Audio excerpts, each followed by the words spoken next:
Hello YouTube, James Baker, CPA, your favorite international tax consultant here today, and I have a great call with a gentleman who's Italian and he lives in Thailand, and he does Google AdSense, Google AdWords, and he has a lot of questions. He's very prepared, and we go into a little bit of deeper than usual detail about how it all works and why it all works, how it works.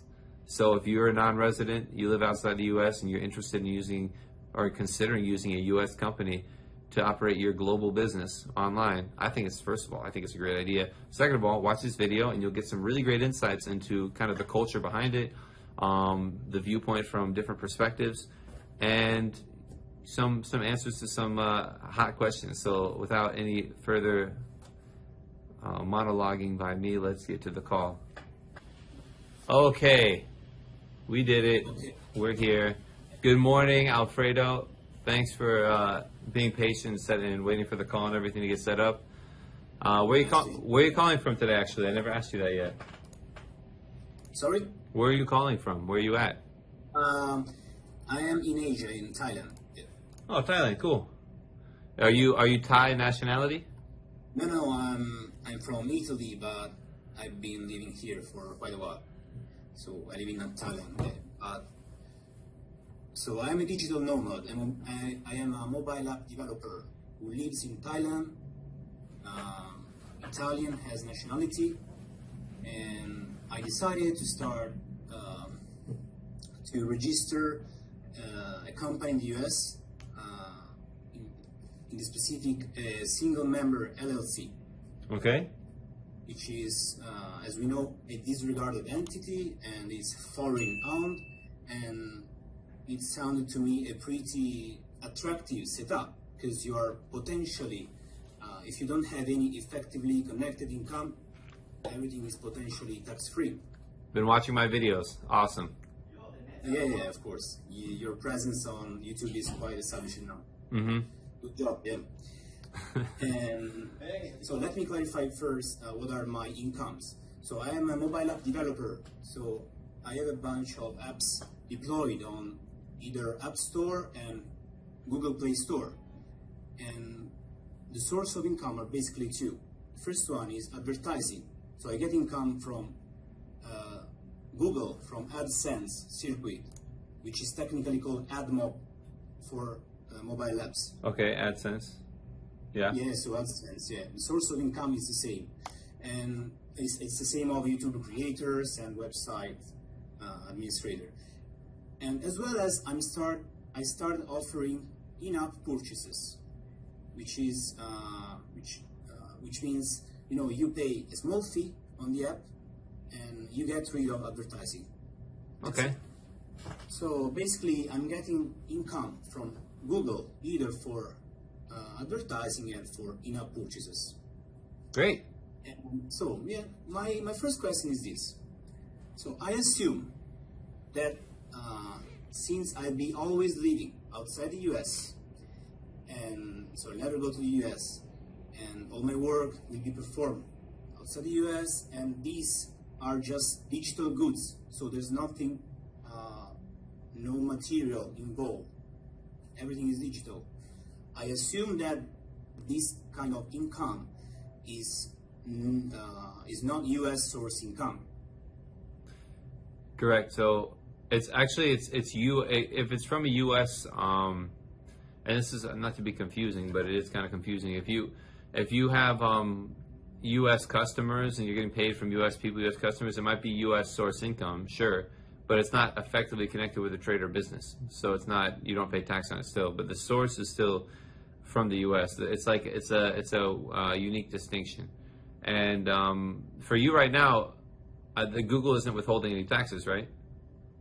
Yeah, correct. As we know now, since the 1st of July, Google AdSense became royalties. Oh, so since July now they are withholding. Yeah, but that's another question. Let me first ask you the main question. So Okay. I assume that this income is not US source, so it's not effectively connected income. So I'm not engaged in a trade or business with the US, right? Well, those are they're different. They're just different distinctions. So the sourcing of the income is one thing, and then having a U.S. trade or business is a separate distinction. You know, Okay. they don't mean the same thing. Okay, so but we both agree that this should be non-effectively connected income. Correct. Correct. Okay, okay. Now this is, I tell you, a pretty discouraging fact. Over the past 3-4 months, I had a chance to speak with a few accountants, with a few CPA all over the United States. For some reason, let me say something first. I was able to open a bank account, a digital bank account with TransferWise, formerly called Wise. So I got a digital bank account with Wise, which is technically registered as a US bank account because that is tied to my US, to the address where my company is registered. Okay, so it is technically a US bank account. And so these CPAs all over the United States, and by coincidence, most of them is from Miami, but it's just coincidence. They say that the only fact that I received transactions on a US bank account, that makes all the income effectively connected. Did they? But it's the same thing I get all the time. Did they provide any kind of source rules or any kind of facts supporting it? Because I find people saying that all the time. They just say that. They don't have any kind of citations or IRS rulings or even code sourcings. And for me, for my clients, it's the most beneficial way is for this to not be U.S. source income because obviously you don't pay taxes on it. So what I do is I use code sections and IRS case law that's already been decided to build my case as to why it's not U.S. source income. And I feel like I have a lot of support that I've been reviewing and using as references for when these questions happen. I'll also admit that before I was doing this a lot, working with a lot of non-residents, I didn't kind of realize that this was that it worked like this. So a lot of people just don't understand it, that it works like this, and don't understand why, and don't want to do the research, and they just tell you that you have to pay taxes on it. And admittedly, 5 years ago, maybe I would have said the same thing, but after doing enough research on it and having like my entire client base be non-resident, it's not the entire, but a big chunk, that's kind of where I'm at now. And I've done, like I said, I've done the research. So, you know, I had this question come up a lot, you know, well, how come other CPAs say that I have to pay taxes, but you say I don't? And I just tell you that I have the citations. I have other videos that go into the code sections, and I should do some case law videos actually.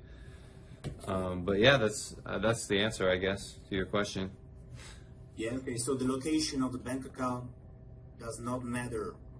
Well, first of all, I mean, TransferWise isn't technically a bank. It's a money transmitting service. You know, it's a money processing service, not really a bank. I don't think they're FDIC insured like a bank is. So, I mean, they might be. I don't know. But there's many case laws which have been referenced over the years that make the point that having a U.S. bank account and a U.S. company doesn't mean that you definitely have U.S. source income. Those aren't enough on their own to make you have U.S. source income. Okay, sounds good. And they also say. I mean, no, they're a trader and make you have an effectively connected income with a trader business. It could still be U.S. source income, but that means it's not a trader business. Okay, so it means that I don't need to file for 1040. Right. I mean, if you want to file, if you want to file 1040 NR to make to tell the IRS that you have no U.S. income, that's not a bad idea. But I wouldn't file a 1040 and pay tax on the income you make. No. Okay, so I understand. So there is even the option of just filing this form. You suggest to even file this form. I mean, what about I don't file this form? Is that okay? So I would file the 5472. We're not really talking about that right now, but I would file. Of course. I would file that. There's been cases in the past of the IRS challenges whether or not you have effectively connected income, and they win, and you have never filed. they may not allow you to take your business expenses against your business income, so that you would have to pay tax on your gross instead of your net. So that's the reason that people file protective returns. The reason that I'm not too, I don't go too crazy about it is that I think it's pretty clear that you have no effectively connected income based on prior case law. I think it's really clear. And also, there's so many other people that are have inventory or doing stuff in the U.S. that have bad cases. You have a really clear case. So that's why I wouldn't if you haven't filed, go nuts about it. But if you want to start filing going forward, it's not a bad idea. The problem is you need to get an ITIN. You need to follow up. And there's just the IRS doesn't even know who owns companies. They don't know what's going on. So, I don't think it's that huge of a risk right now, but it's not a bad idea. It's not I would say don't do it. Okay, I understand. And returning to the Google AdSense matter. So Google AdSense clearly asked me to file if my entity was a single member LLC, if I was a foreigner, and then I answered these questions, and then they asked me to file a W-8 form, which I did, and it was correct form. And I tell you, some accountants in the US, they told me that I should have filed W-9 form, but I think it's bad. I should file W-8 form, right? W-8 is what would be correct. Are they withholding taxes now, Google? Yeah, they stated that they will be retaining the US, the 30% taxes on the US portion of audience. So there's a way to kind of get around this, especially but I don't care because it's a small portion. I know the tax treaty. Not even the treaty. I mean, just using a corporation or using a partnership or using something that you can give them a W-9 and be correct. If you operate out of a corporation, you give them a W-9, they won't withhold taxes, and then you can pay all of your profits to your company in your LLC, so that your LLC would be tax free. That's just would be opening up a separate company. But I know it's all connected. You could also make a tax election. There's other things you could do, but if you're saying it's not very much, then go for it, I guess. However you want to do it. Okay. One question. Everyone agrees that I should file two main forms, 1120 and 5472. The 1120 is mostly a pro forma, and then the most important one is 5472. And how can I be sure, since there are high penalties involved, how can I make sure that this form was received by the IRS and I don't risk any penalty? There's no confirmation, you save confirmation that you sent it. Okay. They don't send anything back. They don't send any confirmation. It's very frustrating to my clients as well that, it's just, you send it, you save the transmission details, you faxed it, and that's it. Okay, I understand.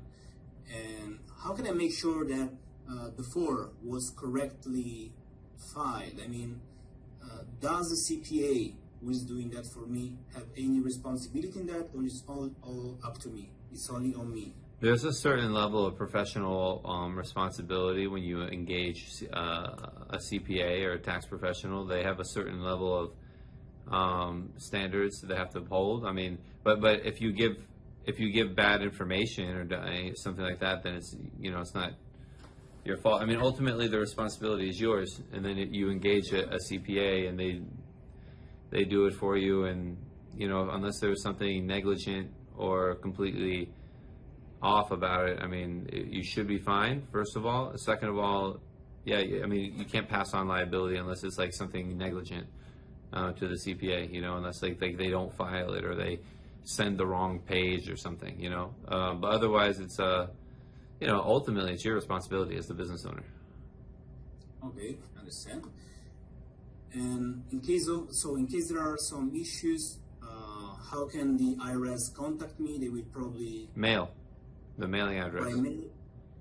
Okay, so they will send an email, a mail to my registered agent of my company, probably. If you use a registered agent, they won't forward any mail. You have to use an actual mailing address. Registered agents only, that they don't forward every piece of mail that comes to them. Okay. Unless you like separately engage them for that. Okay. And another question would be, so if I decide not to file for 1040, and for some reason the IRS will try to find me because they think that my income was effectively connected, how long they usually take To audit you? to chase you? Yeah. I mean, if you never file, they can challenge you forever. You know, it's if you don't file anything, the statute never closes. Generally, there's like a 3 to 5 year delay on any kind of audit or correspondence. It doesn't happen. It happens pretty slowly. So like they won't. They're not going to audit 2020 until like 2023 or 2024. Okay. And what about in case I decide to dissolve my company? What is the former procedure from a tax point of view? File a final return. Close it with the state. Okay, so it's pretty straightforward. Yeah. Okay. And so, all right, I understand. So in the end, do you think I made a good decision on forming this single member LLC? Yeah, of course. I think they're awesome. I mean, it's better than a company in the Philippines or in a company in Italy you probably have to pay taxes on. I mean, you can still operate in basically worldwide, accept payments from anyone, and not pay any taxes in the U.S. It's an awesome tool. I mean, I say every business owner should have an LLC or a U.S. company, just in case they need it in the future. Getting paid is easy. Yeah, and you don't even have everything set up. You don't have like a real bank account. I mean, TransferWise will let you have a debit card on a personal account. But you know, you don't have. It doesn't sound like you have a Stripe account. You're just using Google, and it works fine. There's so much more you can do if you want to. Okay, that sounds good. You know, you could open a Stripe account, a bank account, open a Kajabi store, connect it to your Stripe and your PayPal, and start selling courses on how to get paid by Google AdWords. You know, and then you can have an additional stream of income. You know, whatever you want to do. There's a lot of flexibility with these companies. Yeah, the only problem with TransferWise is that at the moment they don't provide any debit card or credit card. Yeah, so you can open I think you can open a personal TransferWise account and get a debit card and then send money to that one. But yeah, that would be the problem with not having a bank account, is that you can't spend the money with a debit card, which is easier overseas often. You know, I mean, if I want to pay some advertising like Google AdWords, I don't know how to pay that because you need most of the time you need a credit card, and for some reason now TransferWise doesn't provide it. Someone suggested to start a Pioneer account, but yeah. Payoneer works. They were just purchased by some big company. Yeah, I mean, whatever you have to do, there's a lot of options. There's a lot of solutions out there. You know, probably I would look into like a Mercury bank account if you haven't applied already. Nobody, I heard about it. Yeah. Yeah, they're great. That's a great bank. Just apply it with them, and then you can get paid there and use their debit card for anything. You just need an address that will accept mail for you. How much is Google withholding every month, or how much is your U.S. source ads? It's 30%, as you know.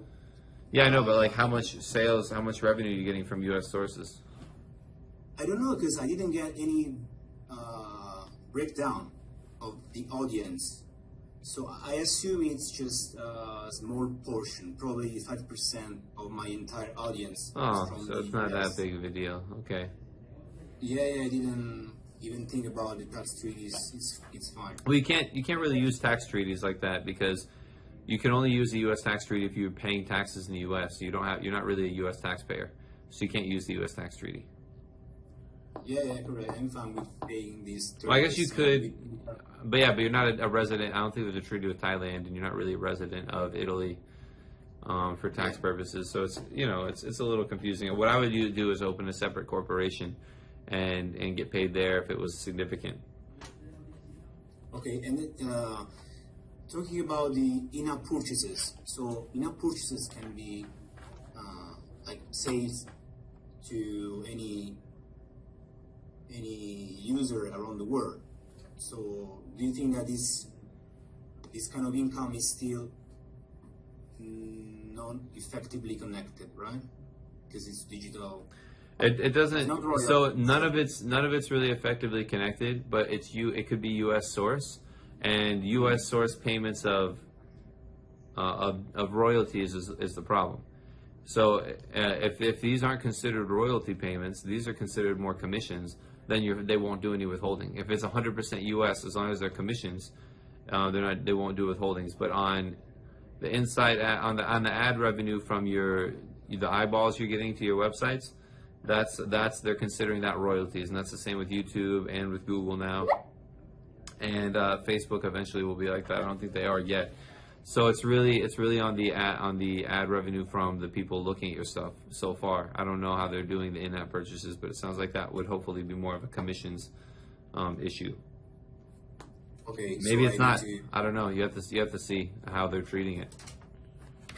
Yeah, I need to read carefully their agreements, like. Well, you don't need to read it. You can just see, like, if they're withholding taxes on it. You can ask them, like, are you withholding taxes on my in-app commissions? Yeah, I think they withhold tax only on AdSense. Not Yeah, on I think that makes sense. I think that's what they're doing. Okay, so yeah, I think for me it's quite whole, and so you can provide all these services, right? So you can help me get an ITIN, you can help me file all these forms, 5472, 1120, 1040 NR. Yes, sir. Okay, it sounds good. And so you got all your rates on your website, I guess. We don't really have the rates on the website, but I can send you an email and figure out. Well, you have to let me know. Were you looking for an ITIN and then the filing for next year? Yeah, for some reason, actually, this will be probably my last year.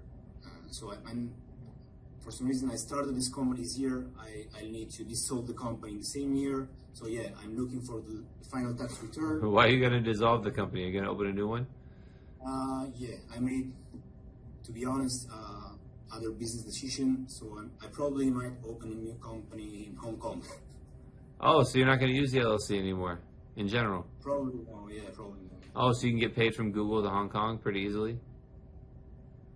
Yeah, probably I will end up paying some corporate tax in Hong Kong, but yeah. So after this whole conversation, you don't really. No. So after you're gonna not use U.S. companies anymore? No. I'm still thinking. I don't know. What's the new business plan now that you got me interested? Probably to transfer all these assets to the new this new company in Hong Kong. Yeah. Why are you you're gonna run the same business with Google Ads? Yeah, everything but in Hong Kong, because I'm still thinking about it, but it sounds like getting exposed to the IRS rule. It's kind of sounds like being exposed to different interpretation of rules. I don't really love that. No, you just.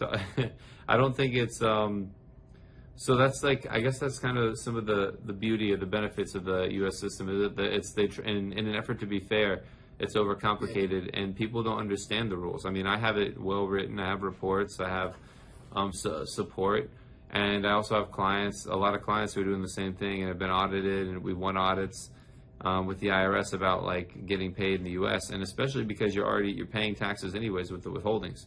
So I don't know. I'm not going to tell you not to use a Hong Kong company, but I do have clients who used Hong Kong companies and then switched back to LLCs because of the cost to keep them open, plus the taxes you have to pay there. Plus, it's uncertain what's going to happen there as well. They might get taken over by China. Who knows? And then you have to deal with the Chinese government instead of the U.S. government. And, in the U.S., you can kind of do whatever you want in terms of, like, if you do a little bit of foresight, you can kind of do whatever you want and then and be fine. I don't know how it would be in Hong Kong if that's the case when they become Chinese. So I don't know. I would keep the options open. I would keep both companies open. Sure. Yeah, and what about in terms of responsibility? I mean, what's going to happen if, as a person, as a non-U.S. resident, if... Hold on 1 second. Sure. What was your question? You can repeat your question. I was asking what's going to happen if, what risk should I run if the IRS will... I think you have a very, very, very low risk of being in trouble with the IRS. You know about all the forms you have to file. You complete those forms, or you work with someone like me, and I'll get them done for you. And then you literally have nothing in the U.S. at all, and it's and then what you do have in the U.S. source, they're actually paying You're actually paying taxes here on, even by way of withholding. So you are in the clear. You have no risk at all because you're actually paying taxes. Yeah, correct. I was a bit unlucky probably to have spoken with these CPAs that gave me a lot of anxiety about this. Yeah, well, the problem is there's a lot of, I don't know how you found them or whatever, but there's not, and you've seen my channel. There's not that many tax professionals that know what they're talking about in this field about the non-resident taxation. And the ones that do are way too busy to be putting stuff on the internet, or they work for big firms and they're hard to get a hold of.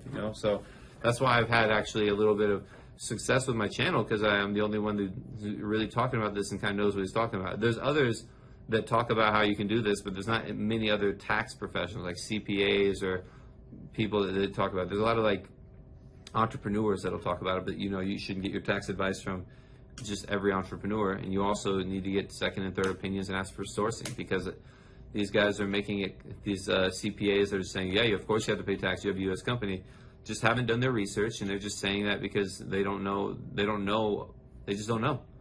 So I can give you all the support you need, and case references, and that's how the laws are run here. If something's, so the laws are written, people do business. If the IRS wants to challenge somebody in their application of the laws, they take them to court. The courts decide how the laws should be interpreted, and that's like the standard going forward. And there's a number of court cases from prior years that blatantly say in the rulings that having a U.S. bank account and a U.S. company is not sufficient to be having a trade or business in the United States. Okay, sounds really good. Yeah. Yeah, and that's you're not gonna get that kind of explanation from every CPA. But that's what you should be looking at. You should be looking at the case, how the laws are written, how the laws apply, and then prior case law to review how the laws should be interpreted.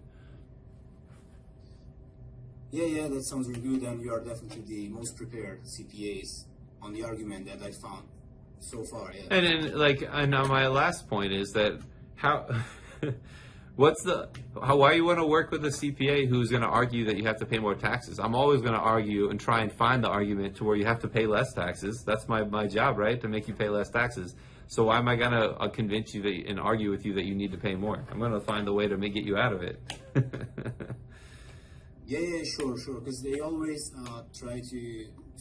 they were always pushing me to file the 1040 NR regardless. I might, but maybe they wanted me to file and even pay taxes, but there should be no remit involved to the IRS, right? There should be no taxes, yeah. And you know what I should do after this call, because I have to get off this call soon. We've been a half an hour and I have guys waiting. But after this call, maybe you can send me. Maybe I'll see if I can schedule consults and get consultations with some of these guys for my channel. maybe and put them on there, and then have a discussion with them. I think that'd be fun. Well, that would be great. That would be really fun. So maybe you can email me some guys, and I'll schedule calls and see if I can do that. But whatever, that's just for fun.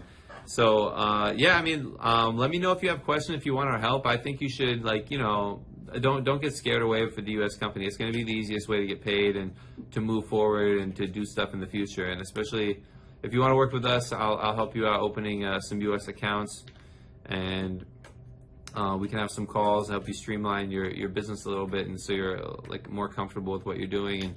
And if you want to have other options, I can help you find other options as well. The Hong Kong company is not bad, but it's not as easy at all, and it's much more. I think it's much more expensive as well. But yeah, we'll be in touch. You have any last questions? Just no question. Just want to thank you for all this information provided. Hey, Thank you so much. thanks for scheduling the call, and I'll send you a quick email. We'll be in touch. Okay, Alfredo? Thank you so much, James. Have Okay. a nice day. You too. Bye. So that was a great call with Alfredo. He had some really great questions. It was a really candid conversation, and a lot of the same points that we talk about in most of the videos, but this guy's actually having the withholdings, and he's fine with it. It's 5% of his revenues are U.S. source, and he's fine with them withholding the 30% on that, which is, you know, it's not a, you know, if you want to keep it that way, keep it simple. That's the simplest way to do it. But don't get scared away. If you have questions yourself and you like really think maybe I should be paying taxes, maybe I do have a U.S. business, schedule a call in the description below, paid call or a free call. These are the free calls. You can see I'm usually running late one way or another. I'm about to jump on another one right now. So like, subscribe. I appreciate you. I hope you enjoyed the video. Schedule a call, and I'll see you in the next video. Have a good day.